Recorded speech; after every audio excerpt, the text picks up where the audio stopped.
And welcome back to Changing the Script podcast. I am Zach. This is my wife, Hannah. And you guys might actually notice a little bit of a scenery change.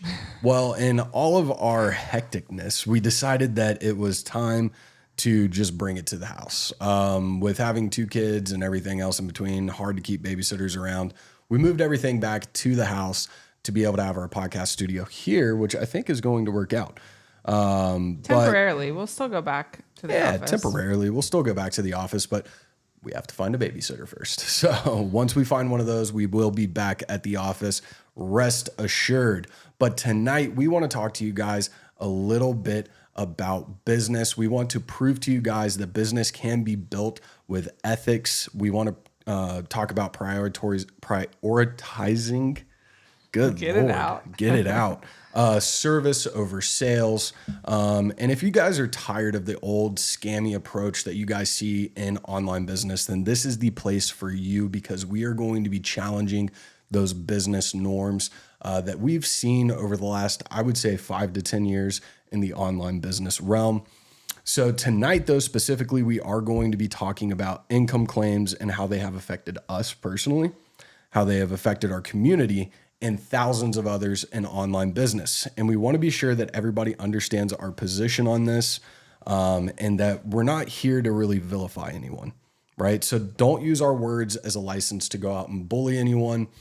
You can be respectful to people and disagree with them at the exact same time, though in this episode, we are going to do our best to remain neutral to the topic, though we do have a firm stance on the topic.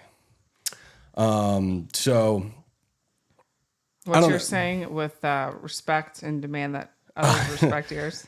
So that's good. That's the baseline to it all. Yeah, Tecumseh had a saying that was in one of his poems. He was a warrior poet, Indian chief. I can't remember from which tribe.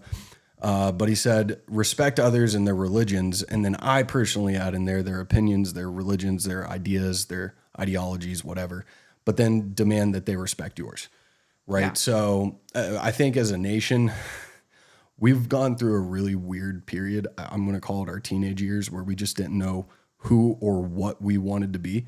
Yeah. And we started to think that if my feelings were hurt, then you were wrong. And that's just not the case, guys. What it is you respect other people regardless of if you agree or disagree with them. And if you can't do that, go home. It's pretty much that simple. For all purposes of this one, it is going to be that you can respect our opinion. And if you have a different opinion, we definitely respect yours as well.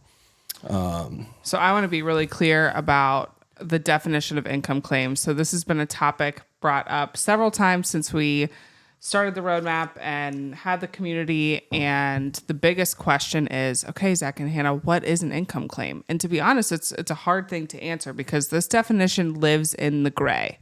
We always talk about Zach lives in the black and white. I always live in the gray. And so for the purpose of this video, our definition of an income claim is I made X amount in X amount of time. However, what we're talking about in this video is not the occasional, hey, I'm celebrating a big milestone. This is really important to me, when you do it in a transparent way or you're very authentic. We're more talking about the identity shift or the identity taken on. Meaning if somebody says, hey, what do you think of this person? And the first thing that comes to mind is, oh, I know they made this much amount of money. Then their identity is wrapped up in how much money they've made. And so I really want to make that distinction as we go through this. We're not talking about the people that authentically and in a transparent way celebrate themselves. We're more talking about people that take on their money as an identity or their income as an identity. Well, I think it's important to make that distinction before we go forward. Yeah, and I think we are going to address the people that also do it in a good way. Yeah. Because there's an excellent blog post that a lawyer wrote. I've got it here on the tablet right in front of me, guys. So we're going to pull it up and we're going to reference it, because even if you are doing it in a good way, you have to remember that you're still dealing with the government. For those of you who know me personally, they can a couple of choice words. And Zach's not a big fan of the government. I'm not a big fan of you guys. And the reason being is because I don't see the good that you guys claim to have going on all the time. You know, and while we're on that subject, before we move forward, Zach could go on and on about the government. Dude, we could have a whole podcast episode about this specifically. But the government picks and chooses what's wrong. Yeah. Right. And a lawyer told us on the phone the other day, he said there's the law and then there's the FTC and all the other facets of the government. Yeah. They don't play by the same rules as you and I.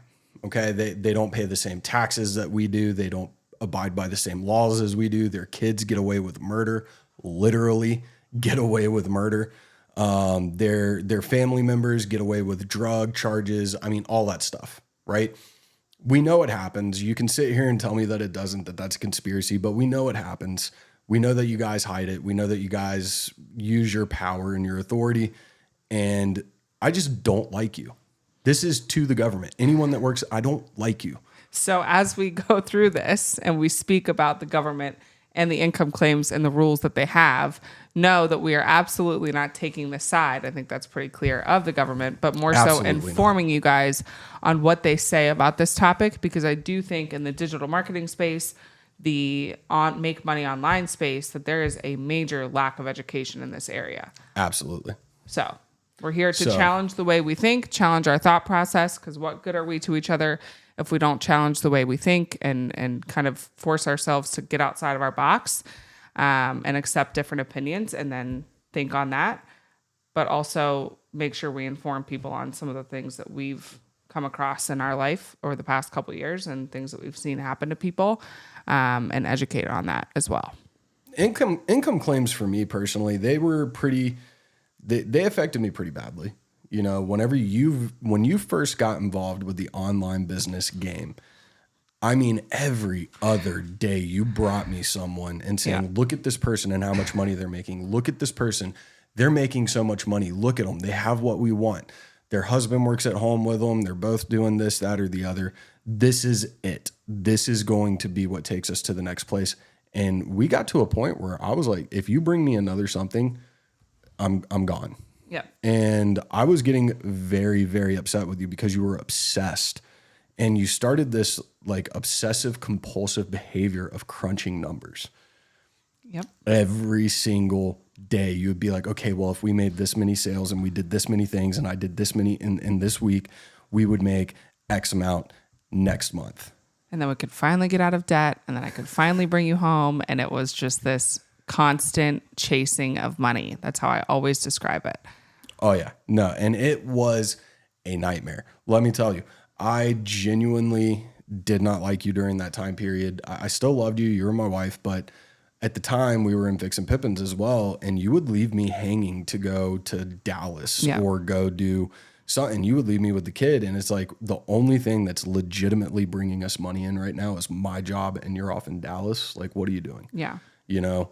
And so it was a rough time period. So that's how income claims affected me in our home. I know that they affected you very differently. Yeah, I mean, I've said this many times before. When you chase money, money runs away. When you chase impact, the money follows. And that has been proven true so many times in our business life and just life in general. And I think when you focus just on making income claim content and thinking that's the only thing that can convert people to sales, that's when you start to get into this this trap, not only for yourself, but for your customers. And we'll get into that trap for yourself later and how to break free of that to make your business sustainable. But I was listening to a YouTube video the other day by Alex Hormozy, and he made a really good point. He brought up the difference between online courses and Harvard and why people always come at online courses. And we'll use this to be really specific, or online make money opportunities, and why people attack them and call them a scam. There's many reasons for that, right? Because I think a lot of people are still used to the traditional way of going to school, going to college, getting a job, but nobody really calls Harvard a scam.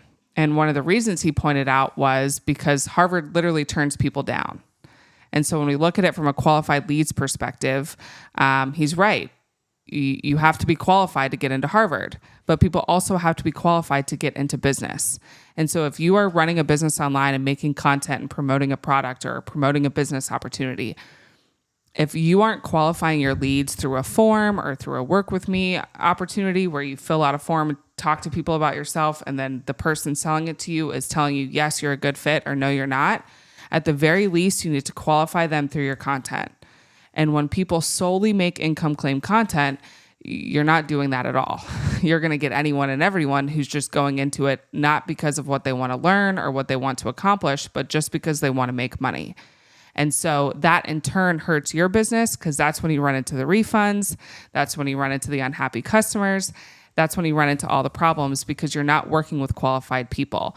And so your content is the qualifier if you don't have those forms in place. No, I think that's 100% right, because a lot of people forget the fact that everyone's struggling, right? And anyone is willing to throw money at an opportunity if you're promising them that it'll get them out of that struggle. And so that is an extremely unqualified lead. And ultimately, I think that it boils down to, if you're going to qualify your leads, you can't qualify them based off of money, because people who are more concerned about money than success have either, I think, convinced themselves that money equates to success, or it solves all their problems. It solves all their problems, which I understand. Tell you, the saying "more money, more problems" is actually very true. And I think I'm going to make a kind of a pun here, dad joke, but the more income claims, the more problems. Yeah. And the reason being is because right, wrong, or indifferent, the outcomes are never what you're looking for. Yeah, I would agree. And that leads me to my next point. There was another Alex Hormozy reference. You guys will hear me reference him a lot because I really do enjoy his content. I know a lot of you guys do too. And this really rung true to me as well. So when I think back to what Zach was mentioning about how I was on this cycle, and it was, he put it perfectly. He said, this is the cycle of how things work. So you start an opportunity, get really excited, and it's because you have uninformed optimism. So you're kind of on this bell curve and you're like, oh, I'm really excited. I'm really hyped up about this new opportunity I just saw to make more money. But you're uninformed, right, about what it actually takes to succeed. This is what income claim content breeds. Solely income claim content breeds. Then you start to go a couple weeks or maybe a month or 2 months. Maybe it's a couple days, depending on your, your length of time and what do I want to say? Threshold for this kind of stuff. But after a certain amount of time, now you're going through the informed pessimism phase. And you're like, oh, this is a lot harder than I thought. Or, oh, the person I bought from didn't tell me about this. They didn't tell me about this. Now you're starting to get really defeated. Now you're starting to feel like this isn't meant for you. Now you're starting to feel like you're not good enough. And all these doubts start entering your mind. I was on this cycle, you guys, for years. This is exactly what Zach was just talking about earlier. And here's what I learned. If you guys can take your customers and break them through that cycle, because typically what happens after they crash and burn and fall off after that informed pessimism, they just go right back. They go to the next thing. And then it's the same cycle over. They're really excited. They're really positive and they think, oh, this is going to work for me. And the same cycle happens over. And it's just a loop. Yeah, just watch their content too, because their comments and their content goes from, I am super stoked about this opportunity, everyone. And it's then the next thing. They drop off and it turns into, oh, that was a scam. It happened to me so many times. It didn't work out. Like that was, they lied to me. They didn't tell me the truth. So you can see the cycle just in through their comments and everything too. Right. So here's the powerful part though. What we're recommending to you guys is the harder route. Marketing without income claims and luring people in with your success is the harder route. Absolutely. It's extremely difficult, but we've proven it to work. And so we want to inspire people to do the same thing because it's what builds a long-term sustainable brand. If you guys can break your customers through that cycle and you can inform them of the pessimism before they get to that initial buy-in, and they know what's to come. They know the whole story. They know enough of the story to say, okay, I know this is going to be hard. And you help break them through, they will be your customer for life. But if you are the person that gets them on that hamster wheel and that cycle of uninformed optimism, informed pessimism, and they crash and burn, I promise you they will not buy from you again. Or at least they will not buy from you 6, 7, 8, 9, 10 times.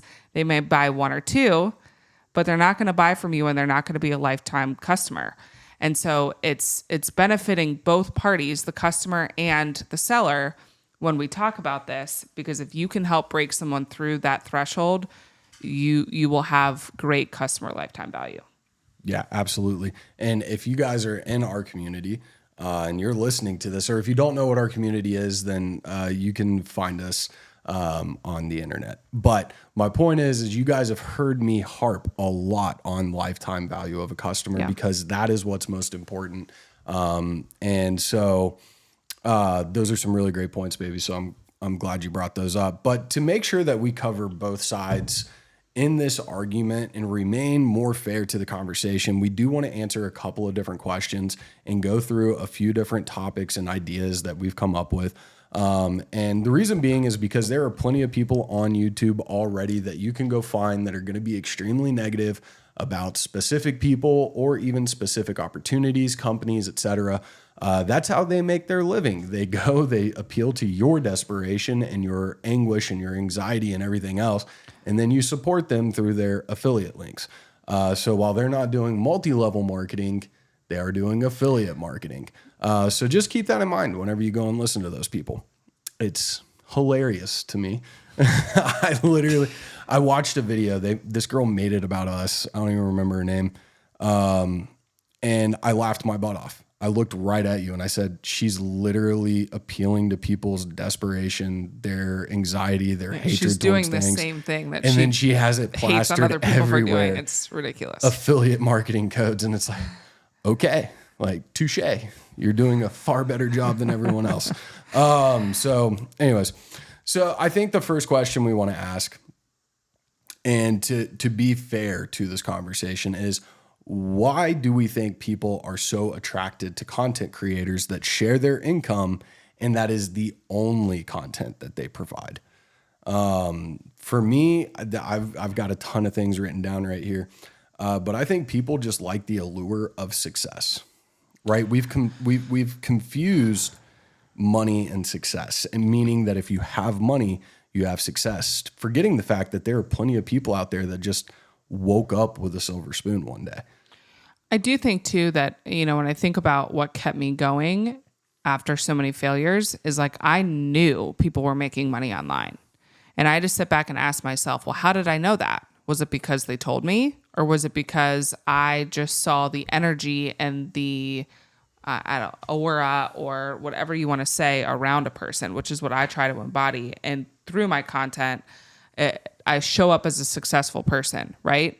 And people that do that and speak with authority and know what they're talking about, and I can prove what they say to be true, and they gain that know, like, and trust for me, that's what kept me going. And so I think the argument is, well, the allure is, especially when people do it in a transparent, authentic way, is it keeps you inspired to know that it's possible. Yeah, I mean, it's tough for me because I'm a little bit more pessimistic on this. Yeah. Right. So you're a little bit more on the side of let's be fair to the conversation, and to be completely transparent with you guys, since somebody over here keeps using that word, I don't give you guys much room. All right. I really don't, because like I said earlier, right, wrong, or indifferent. Yeah. You might be showing people like, hey, this is possible. This is possible. But on the flip side of that quarter, you're setting up a lot of false hope. Well, my point is you can show people what's possible through the way that you show up and present yourself. I mean, are you talking to about share your like income. Specifically like you show up, you're very, what's his name? Jay Wallard. You're very I'm more talking about there's several ways to inspire someone, and there's several ways to show that you're successful. And there's many ways to show that you're successful without having to tell people how much money you make.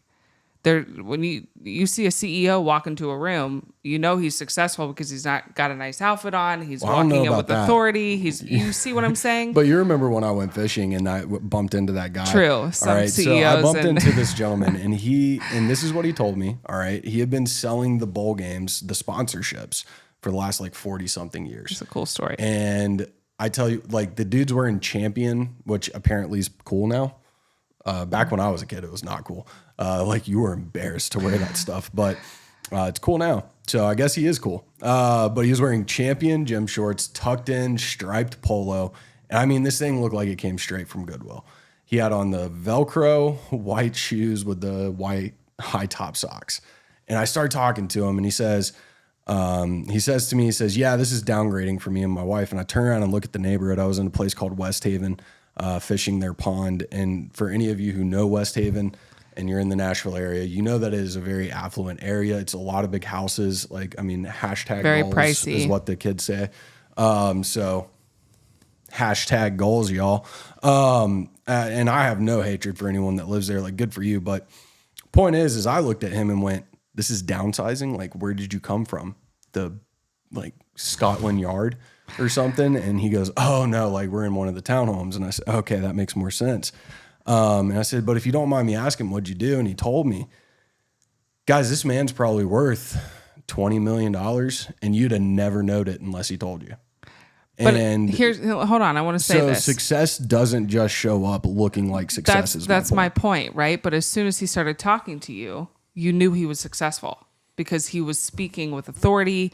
He knew what he was talking about. Well, he also gave you straight advice. told me he was successful. I get it, but he didn't have to tell you how much money he made in order to do that, heck right? no. He told you what he did. So my whole point is that was a Google search to find out that he made 20% commission on multi-million-dollar deals. Right. My whole point is Zach walked away from that conversation knowing that that guy was successful without ever having to say how much money he made. And so my whole point is with the whole seeing income inspires me argument is yes, I understand that. I'm also inspired. And if you aren't inspired by seeing how much money people make, right, and you're angry at people authentically sharing their success, that's a you problem, right? We can't be jealous. We can't be angry. That's not a trait of a true entrepreneur or leader. However, there are many ways that you can celebrate yourself. There are many ways that you can inspire others without ever needing to share exactly how much money you've made, especially when you're referring to an opportunity that you're selling. Yeah. Because that's where it gets really, really dicey. And I think that's FTC. That's one of the most popular arguments that success and I breeds understand success. It. Yeah. And I understand it too. Let's look at, companies that strictly hired Harvard Law graduates, right? You go to Harvard Law, there's no guarantee that you're going to get that job. But if you do get that job, there's a guarantee that you're going to make $100K as a first year, right? So there's income claims all throughout our entire society and the abilities to earn money. Like, just look at it. Back whenever I was 19, 20, some job fair guy came up to me and was like, dude, do you want to make, $15 an hour plus like 40 to 150K in commissions per year? And it's like, well, yeah, I do. Okay, well, all you need to do is get this job. Okay, cool. You get that job and you realize, man, this is a lot harder than that guy made it sound. Where's the FTC on that one? Right. Right. The FTC picks and chooses, guys. And one of the reasons they choose online opportunities is because there were some really bad actors out there that genuinely lied. I think it's easier to be a bad actor online as well. Much easier. Yeah. It's much easier to pretend who you are. You'll never find that with us. Like, this is our dining room. We did get rid of all my grandma's china. My parents' plates when they got married. We did get rid of it. If you guys have seen us on TikTok Live, then you've seen. Yeah. But we did change our backdrop. We did change our backdrop up. But my point is that we're very real people, but it's very easy to fake who you are online. And I think that's one of the reasons that the FTC decided that they needed to crack down on it, because there were legitimate scams going on. Yeah. And there still are. I mean, there's going to always be scams out there. But a couple of more reasons as to why I think people are really attracted to this is people that are involved with these businesses believe they have to prove that the product works, prove that the product makes money. I have a good point on this because I understand that, right? You don't want to invest in something until you see, and again, this falls back on showing and proving that it works in other ways, like authority, like knowledge, like showcasing value.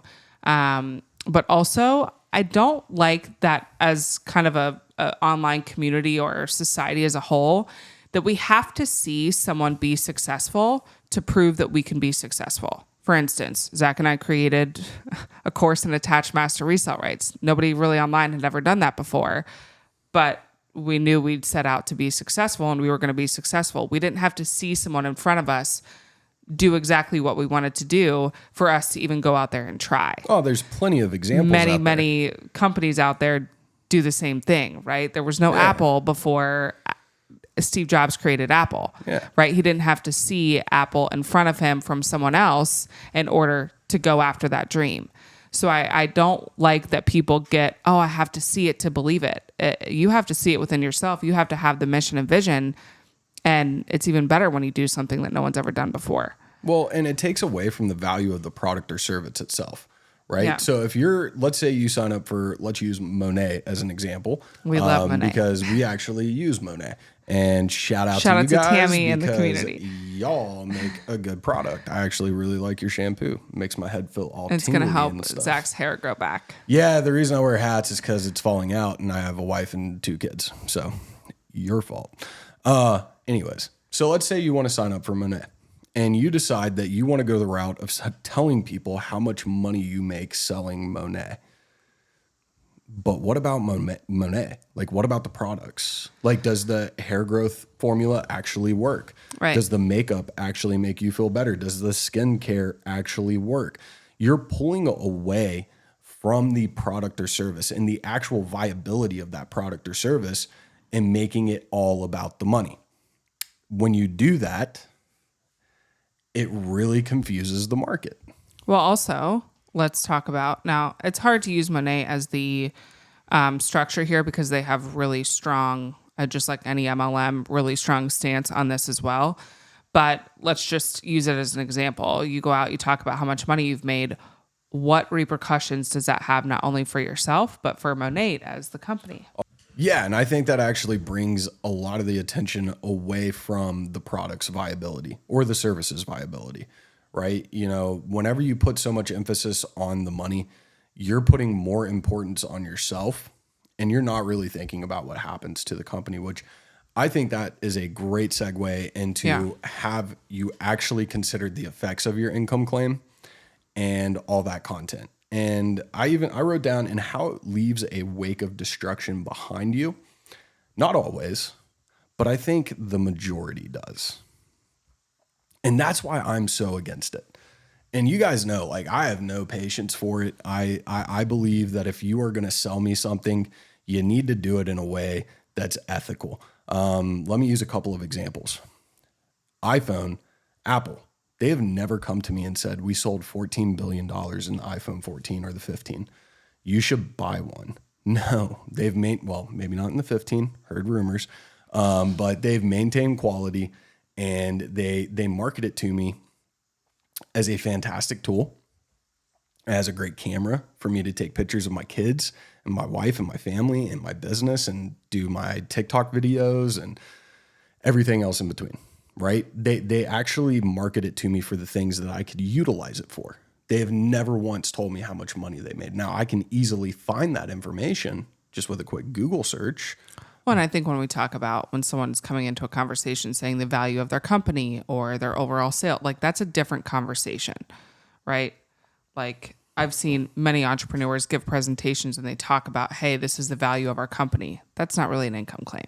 So I want to make sure that's a point. That's not an income claim. And honestly, guys, I don't even think it's an income claim to talk about milestones. No. From the perspective of my company hit a milestone, and that milestone is I wanted to earn $1 million this year, and I did that. Yeah. Right. No, I want to specify, and like I said earlier, this is taking on the identity of income. But this is where I want to bring up that article I talked about. Yeah, good. Because even though I think that it's perfectly okay for you to do that, remember that the FTC plays by its own set of rules. So I'm going to bring this up because it's really eye-opening. Interesting. Yeah. But if you have any doubts, and this is from Thomas Ritter, he's with Thomas Ritter, Thompson Burton PLLC, and he practices a lot on cybersecurity law and data protection, privacy related matters, etc. You can find a link to his article or blog post in the description below. So be sure to check that out if you guys want to not take our word for it. But right here in the first paragraph, he says, if you have any doubts, just remember that the FTC has included charges over inappropriate income or earnings claims in every single one of its actions against MLMs. Okay. Wow. And you guys have to forgive me. We're not picking on MLMs. they're not the only people that make income claims. Okay. It's just, this guy did write this article in that fashion. I want to talk about this too, because even I had a misconception about this in the future. It's, the FTC, the government as a whole, we use the totem pole reference where they put the rules so high up on the totem pole that we can't read them. And they do that for a reason. But I had a misconception about this too. I thought the FTC for the longest time only governed companies like MLMs. And it doesn't. Any online business opportunity is covered and governed by MLMs. Technically, any business. There was an FTC businesses. Complaint, and this might have been a joke, but I'm pretty sure it was real. But people complained about McDonald's ice cream machines always be broken. Yeah. Because their commercials always showed, like, come get a McFlurry. Hey, can I get a McFlurry? No, sorry. Yeah. It's broke. Yeah. So we're not just talking about the FTC governing MLMs, and that's a misconception, like I said, that I had, that I think a lot of people have, but they really do govern all business opportunities and others, like Zach mentioned. So there's two sides here that we think about, right? It's the legal side and then the marketing side, which we've touched on. But I think another reason why I'm so sensitive to this topic is because we've had near and dear friends to us, great, amazing people. They didn't know the rules and they got caught up and got sued by the FTC. Well, even some of them did know the rules, but still got caught. Correct. Which is something I'm going to bring up in this article as well. But just to your point, and the reason why I think he's focusing on MLM in this article is because it says, for regulators looking to take action against a network marketing company, income claims are the gift that just keep giving. Yep. Right. And that is one of the things that it's so eye-opening whenever you start to look at it from a different perspective. And that's just my opinion. You guys, if you have a different opinion, obviously leave them in the comments below, because we do want to hear what your guys' opinions are. And I think that the only way that we can make a change is if we have a legitimate conversation about this. Yeah, respectful conversation. And again, fully respect each other's opinions. Yeah. And the FTC you don't have to agree with us. The FTC wasn't that strict until the internet. Yeah. When the internet came around, they include lifestyle claims now, talking about involving statements, pictures, or general references to large homes, vehicles, vacations, or just an overall lavish lifestyle. How many of us have said, dude, because I'm working online, I'm able to take a vacation with my family? The FTC could find fault with that. Yeah, and which is ridiculous. But it sucks. It does. And now it comes down to the marketing skills, right? Which is what we hope to bring light to and what we hope to teach on further, especially in Roadmap 2.0. Yeah. But this is where you have the opportunity to really gain the skill of marketing that you can have for anything for the rest of your life. And just so you guys know, the reason I think that's horse crap is because like a CEO can go take pictures of himself on his yacht with a bunch of people in bikinis and swimsuits and everything, and he can post that with his $20 million a year salary. But then you work your butt off, you make enough money to take your family on vacation. You want to celebrate that, and they're like, income claim, and it's okay. Why aren't you going after the other guy that's like pretty much rubbing it in my face that he has a yacht and all the nicest things in the world, but I can't just tell you that I went on a vacation. So again, don't get me wrong, guys. I'm not reading this like I support any of it. I'm just reading what a lawyer who does this for a living had to say. Well, especially because, like we said, we've had friends get caught up in this mess, and it's kind of like that thing where you don't think it could happen to you. And they said the same thing. Like, I never thought that could happen to me. I thought I was following the rules. I had income disclosures. I had this. I had a lawyer give me an income disclosure. Like, the FTC will sit there and laugh in your face. Well, it says income disclosures. It says right here, you have to have a proper disclaimer that has the expected earn and loss, right? So the average earn and loss of every participant, right? And that has to include all participants. Like there's statistical breakdowns that they require. And it says right here, but why use income claims? So, and he says, traditionally the thinking around an income or lifestyle claim with any statement and having the accompanied an adequate disclaimer or income disclosure is not entirely wrong. The FTC offers a subtle, not so fast. So the key part of that to me is the subtle, not so fast, meaning it's almost like they want to trap you. I mean, lawyers aren't that much better. I mean, I've seen lawyers second least favorite people on I've planet seen Earth. lawyers. Don't be mean. We have friends that are lawyers, and lawyers are amazing. And Hey, there are some good lawyers. But, anyway, and just so like I've there are seen some lawyers. good government workers. But, I've seen lawyers give people income disclosure. Say, okay, this is going to protect you. This is everything you need. Here, I'm charging you $5,000, whatever it is, right? But then that same lawyers who protects them against the FTC. Hey, be right? nice about lawyers. We know lawyers. Yeah. Prove my point in the second sentence Yeah. that you just said as to why I don't like lawyers. But we just want to educate you guys on this. And honestly, we don't want to go too deep in the education other than just referring you to people that truly are educated in this topic, because it takes years to understand this. And we haven't even scratched the surface on understanding the rules and regulations of the FTC. It's just we are aware and Honestly, a little bit more aware than other people online, because there's no education about this. I don't even think that lawyers that do this for a living know all that much about it too, because it does change that regularly. Yeah. So they have to consistently frickin' tax educate. code. Yeah, they have to consistently educate themselves. I read somewhere where the tax code is updated daily, which, geez, It's like 75,000 pages long. don't get me started on taxes. So just to wrap things up about this, and guys, go check this law. It's maybe a 5-minute read, but here's what really sticks out. Even some truthful claims may be out of bounds, and the FTC doesn't really like the general get rich sound bites or pictures. And there is some explanations right there, like the quit your job, earn enough to stay at home. Would it be nice to live a stress-free life? Career level income. They consider those things misleading. And honestly, I read them and it doesn't sound misleading to me. Well, I always say it's not what you say, it's how you say it. That's a really big thing for me. And it's using the discernment to be like, okay, does this feel good to post? Does this feel okay? And being able to discern whether you align with what you're putting out there, not just trying to keep up with the Joneses and copy what other people do because you see them making all these sales. Yep. There's a lot of things that the FTC deems to be inappropriate or misleading or whatever words they use that we look at it and we're like, okay, really? Now, and I don't want that to discourage anyone. And from I don't want that making to scare anyone either. Yeah. And to be honest, guys, when you're sharing your content, how can I share my content in a more thoughtful and meaningful way that really sheds light on the product or service, not the opportunity, on the product or service, not the earning potential?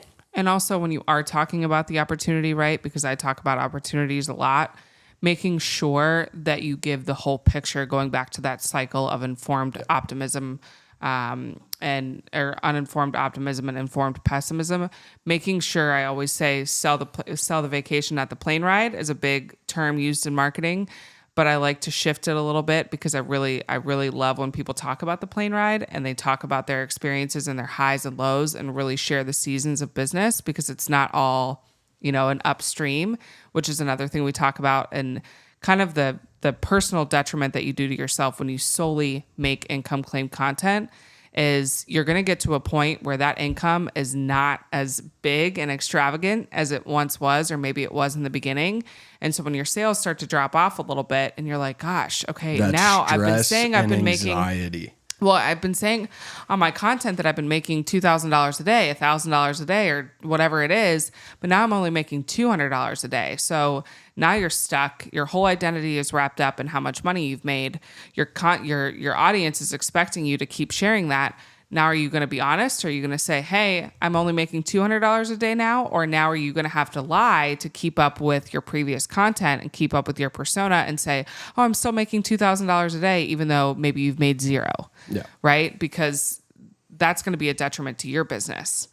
And when you start lying about how much money you make, that's a for sure no across the board, legal and marketing and ethics and everything in between. So really, this whole conversation is to not only help the consumer, but to really help the marketer and the seller create that sustainable content.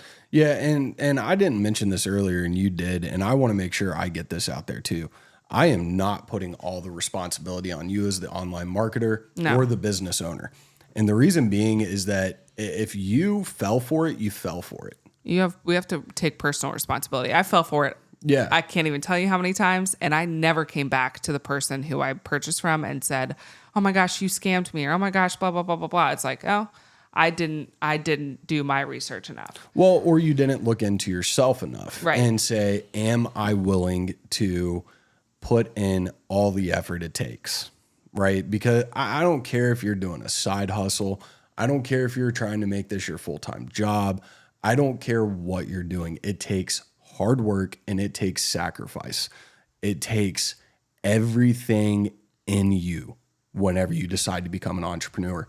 We have gone through some of the worst times in our lives being entrepreneurs.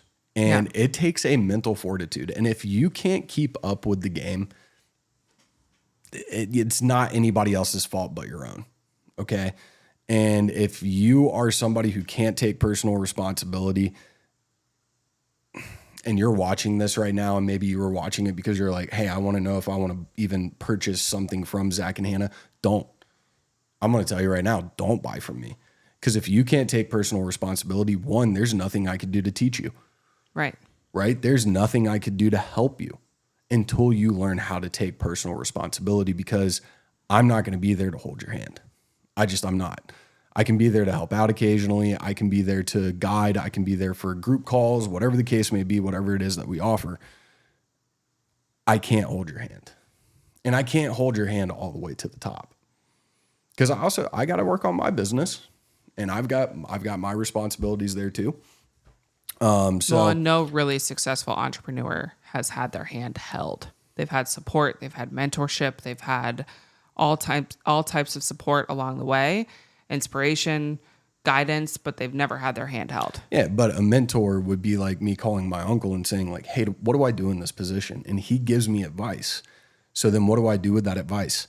I listen to it. Right. Because he's been through it before. He's been through it before. And he is a very intelligent man. And that is a person that you stop and listen to. Right. It is. And you've got several family members as well that we can stop and listen to because they have been through it. So as an entrepreneur, that is what you need to do. And if you are a consumer in the market and you are looking into opportunities, remember that the buck stops with you. If somebody is giving false or misleading information and you fell for it, you fell for it. Right. So man, it's such a double-edged sword. It really is. And I'm glad we spoke on that, because I want people to understand that we really do see, we've been, on I've been both cut sides. by both sides of the blade. We've been the people that make the income claims. We've been the people that have fallen for the income claims. We respect and understand all sides of the spectrum here. I want to make sure that people know I have never made an income claim. I was really authentic and transparent about it, but I have a couple times and opportunities that somewhat allowed me to do so. Again, when I was outside of MLMs, I was in more of the affiliate marketing space, this, that, and the other. I thought, oh, it's okay, right? Like you see other people do it, you think it's okay, not realizing that that's also a part of the business opportunity rule, and also working on my own marketing and this, that, we and the didn't other. touch on that. What? The fact that you watched other people do it, you didn't know, so you just That's followed why people suit. do it. Yeah, that's why people do it. And that is another reason why a lot of people do this, because they see other people doing it and they think, oh, that's just how I'm supposed to do it. Yeah. And unfortunately, there are people out there that have been doing this for a week, found success, and then they start actually teaching people to do it. I mean, we've heard rumors of people saying like flat out, like just lie. Tell them you made money. Yeah. I mean, that's And crossing it's into a like- territory not even worth talking about, because we know that that's wrong. Yeah, no, that one right there, that'll get you.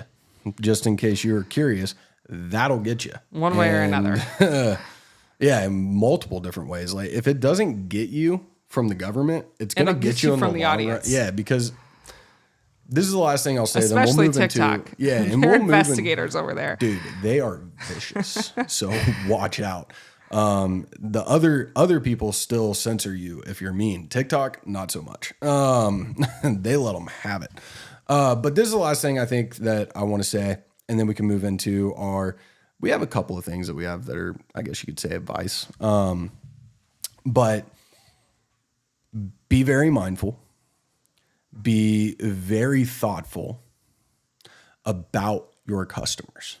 And the reason being is because if you build your entire career off the identity of money, once the money runs out, so do those customers. And when you go to the next product, you have to find more customers. So let's say you sell to 2,000 customers, all from income claims. 97% of them are dissatisfied with you in some way, shape, form, or fashion. You now have to go find a whole new 2,000 customers. Yep. So keep that in mind.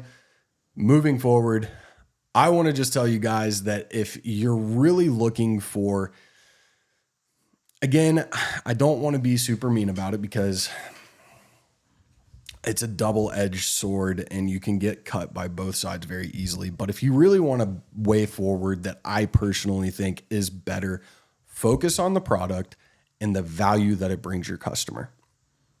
Wrapping your identity up in the money, like I said, only leads to more problems down the line. You can't sustain your relationships, not just with your customers, but other creators, and you will find yourself always chasing the next big thing. I also want to say, and on top of focusing on the product or the value, focus on your experience and your own personal growth throughout the journey. Right? Absolutely. Because I'm just the biggest believer and advocate for, and I've personally proven it to be true, and also learned from a lot of high level entrepreneurs, just either in my family or personal life, or just watching on YouTube or reading books, is no one can ever break the energy that you bring to your content or to your audience. And so when you show up as your best self, okay, whether you feel that way or not that day, when you show up speaking on something you have authority on, speaking of an experience, and by the way, you always have authority over your own personal experience. So if you feel like you're not authoritative in anywhere else or with any other topic, be an authority of your own experience. Yeah. And that is the strongest, most valuable way that you can show up. And I promise you, people will look at you and be like, damn, they're successful. Well, and to bring back to that, like a lot of people use that argument, success breeds success.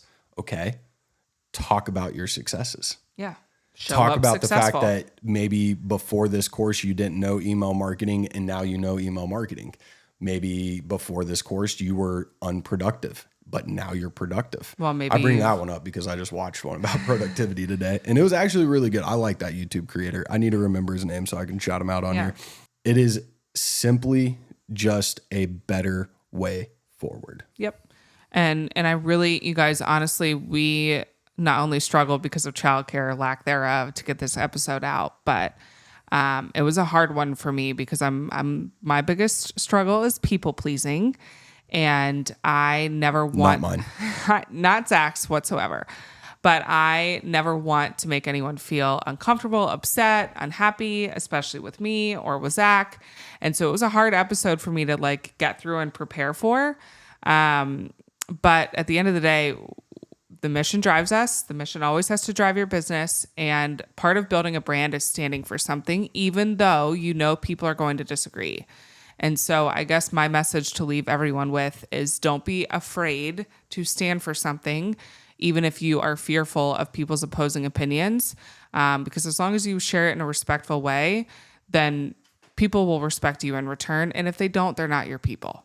Right. And I know there's going to be so many people that disagree with this, but we still love them. We still respect them. They still respect us. We've had many conversations on this topic. And if they don't, then they're just not our people. But our whole goal here, again, is to challenge perspectives and give you guys the tips and learn from our mistakes over the past several years and learn from the mistakes of some of our closest friends, educate you on a space that I feel like there's a lack of education around, but also just provide a better way that you can feel really good about, and that really helps you build a sustainable business for years and years to come. And I like what you said earlier as we wrap things up here, is don't be afraid of the harder route. Yeah. Right? And marketing things more legitimately and without utilizing income claims is going to be the harder route. You have to figure out what your USP is, your unique selling position. You have to write your copy in a way that appeals to the appropriate emotions of your consumers. To do that, you have to do research. You have to look into what they desire, what they want, what makes them tick. How do they want to be talked to? That is a lot more difficult than just walking out and saying, do you want to be a millionaire tomorrow? And it takes a lot more time. And it takes a heck of a lot more time. But I can tell you right now, like my wife and I, in the process of getting our podcast set up, updating to the roadmap 2.0, doing all those things, working on the websites, what have we fallen back on? Our email marketing. And our email marketing our email marketing has been what our saving grace has been over the last couple of months. Now, if we were putting more attention towards our content and everything else, I think we could double up production, but our email marketing has been our saving grace. And for those of you who are listening, I just need you to understand that wasn't the easier route. Hannah and I could have very much so taken that route, but we have chosen the harder route. And we are proud of that, and we stand firm with that. And while everyone is allowed to do what they want to do, we strongly, strongly urge you guys to really think about your customers first and not so much yourself. Your impact first over the sales. I promise you guys, if there was ever an impact I left anywhere in this world, when you chase money, money runs away. When you chase impact, money follows. That needs to be on a shirt. Like, that needs to be my quote, because that has been the most pivotal change. And once I learned that in business, everything changed for us. Well, good thing we're recording this so that we can remember what you just said.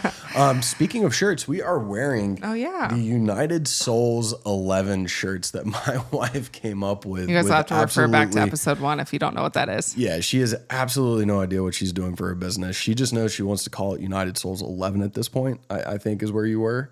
And you made the t-shirts. This was a decade ago. Yeah. Oh, sorry. This was back whenever she was younger. Well, I didn't want people to think it was right now. This was last week. All right. She had no idea what she wanted to do. No, she was 18 and she was trying to do this. And I was doing it with my dad, and we were like, what do we want to do? Just unite people. Yeah. So we're trying to figure out something to do with the shirts, and we actually might try to figure out something to do with United Souls 11. So if you guys have any ideas for that, any suggestions, throw them down in the comments. We'd love to hear what you guys have to say. We'll just integrate it with maybe the next product we have coming out or something like that. I don't know. We got like what, 2,000 shirts or something? No, we don't have that many. I thought we had a lot more than we did, but we've got about maybe 200-300 in there. There's a lot of shirts in that tub. I don't know. But guys, that wraps up another episode of Changing the Script. And we thank you so much, our listeners, for coming in and listening to this and being with us on our journey and supporting us through it. Your guys' listens mean the world to us. We cannot even express thank you enough. But remember that business can be both ethical and exciting. So let's keep this conversation going. We are going to sign off for tonight until next time, but let's challenge, change, create a better online business world. Take care, guys.